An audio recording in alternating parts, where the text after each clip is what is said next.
Hey everybody, Mike Perlman here doing a review of the Nikon Coolpix P7100. You notice I'm inside in my office because it's just too gold darn cold out there to film a review. So stay tuned for the Nikon Coolpix P7100 full review.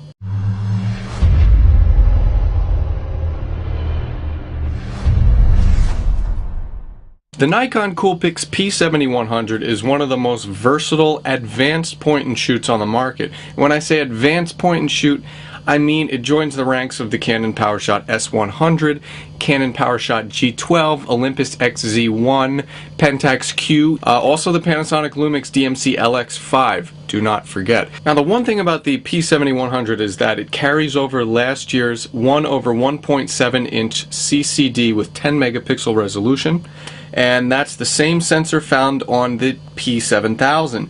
Now one thing to note is that the P7100 gets new image processing, Nikon's X-Speed C2 image processing, so it's a little faster, a little better with noise management. So let's dive right into the funfetti cake.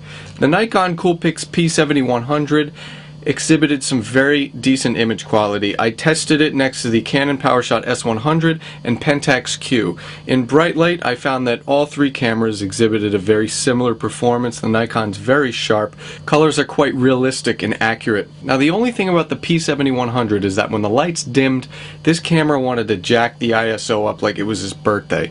And at super high ISO levels, I found that the Canon PowerShot S100 exhibited better noise management. The P7100 was good around ISO 1600, but things started to tank after that. Nikon's flagship advanced point-and-shoot also captures 720p HD videos at 24 frames per second. I was very impressed with the clarity of the videos and the low light sensitivity on this camera. So overall image quality, very good on this camera. However, I felt that the Canon PowerShot S100 held the slight edge. Now let's talk about the P7100's design.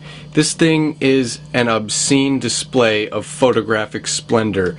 This badass packs more bells and whistles than R2-D2. For 2011, Nikon added a front control dial to join the two control dials located on the back of the camera for a triforce of control dial goodness. The camera also packs two customizable function buttons.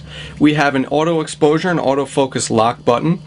There's a multi-function wheel here that lets you adjust ISO, white balance, bracketing, quality, etc. right on the fly.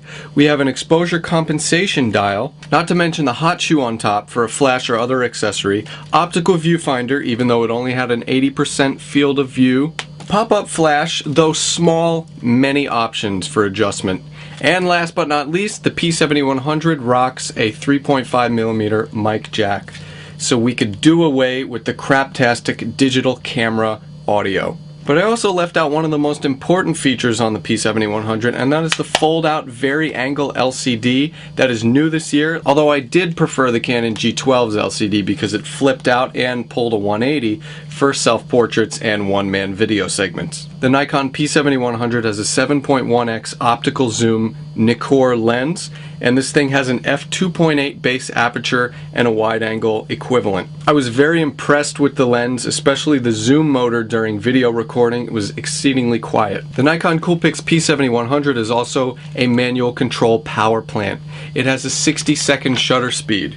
This thing also has a built-in neutral density filter, a digital level meter, a wide ISO range with the capability of going up to 12,800, and it has a highly accurate multi-point autofocus, which I was impressed with. The white balance system is one of the best in its class. It has so many different adjustable parameters. It was great. So shooting with the Nikon Coolpix P7100 was a photographer's dream. On the downside, I was not a huge fan of the manual focus because the manual focus assist box was very pixelated and difficult to discern fine edges. In addition, I thought the P7100's burst mode was a bit sluggish, especially when compared to the S100's 8 frames per second at full resolution. I was really impressed with the P7100's selection of digital filters this year. We get a new zoom exposure, a cross process, and a creative monochrome. There's also a painting mode and cross screen, fisheye, miniature, and selective color, and a lot of those can be applied in post. Though I will say that the Pentax Q rules the roost when it comes to in-camera digital filters. Overall, the Nikon Coolpix P7100 is a fantastic camera, one of the best cameras in its class in the advanced point-and-shoot market. However, I will say this, the Canon PowerShot S100 bested the P7100 when it came to image quality.